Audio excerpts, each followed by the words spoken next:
I'd now like to introduce Leader of the Ontario Greens, Mike Schreiner. Bonjour tout le monde. Good morning, everyone, and thank you for joining us. I'm speaking to you from my home in Guelph on the Treaty 3 lands of the Mississaugas of the Credit First Nation. And I just want to reaffirm the Green Party's commitment to the truth and reconciliation process. I also want to say that there's no sugarcoating it.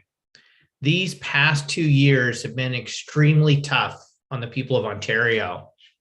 And that's why, as we head back to Queen's Park next week, the Ontario Greens will work to tackle the housing affordability crisis head on while protecting the farmland that feeds us and the wetlands that protect us.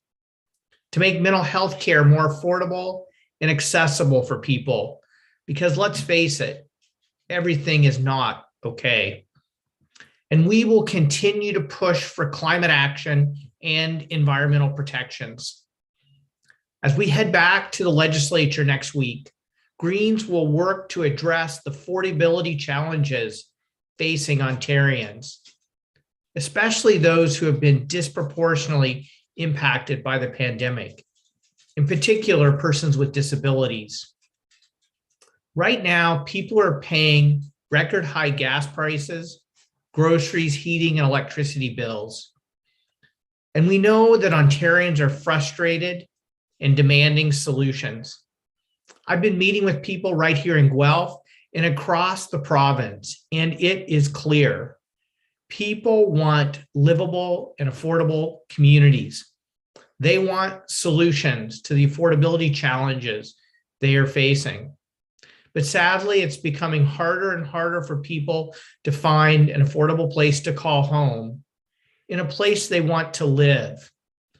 Successive governments have allowed this problem to fester, and now we have a full-blown housing affordability crisis in this province. Coming out of the pandemic, some people are facing rent hikes as high as 25%. And most people tell us that they or their kids have given up hope of ever owning a home. Greens have solutions to these problems, but it requires the Ford government to work across party and jurisdictional lines and focus what's best for the people of Ontario, not partisan politics. And we can tackle the housing affordability crisis while at the same time protecting the places we love. Unlike what Doug Ford might think, environmental protections are not red tape. They protect the nature that protects us from expensive flooding and storms.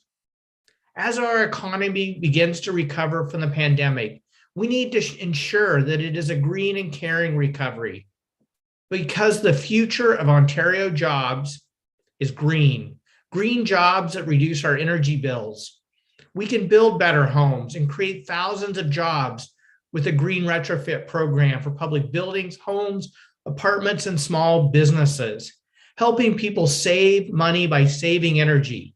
That's how we can kickstart economic recovery. Our goal is clear. Ontario Greens are striving to build a greener and more caring Ontario. And we can do this by offering real solutions to old problems. And I encourage the Premier to pay attention. Thank you. And now I'm open to taking questions. Thank you. If you have a question, please use the raise hand feature or message in the chat.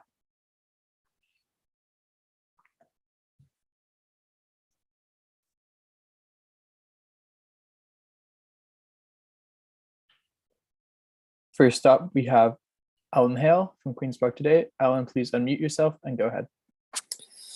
Hi, Mike. I was just wondering what are you expecting to see happen during this upcoming spring session? What do you expect the government to be introducing, and what do you want to see them actually do?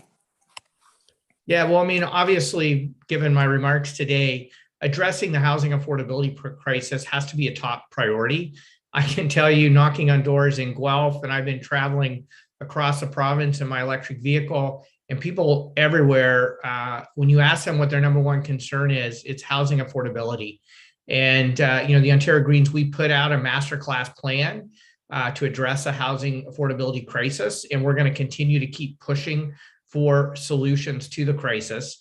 But also I'm hearing from people saying that we need to address the mental health crisis that many people are facing, particularly after 2 years of the pandemic. And we're putting forward a number of solutions that will reduce wait times and improve access to mental health services and supports. And finally, addressing the climate crisis in a way that addresses the affordability concerns that many people have. Follow-up? No, I'm good. Thank you. Thank you. Just a reminder, if you have any questions, use the raise hand feature or message in the chat.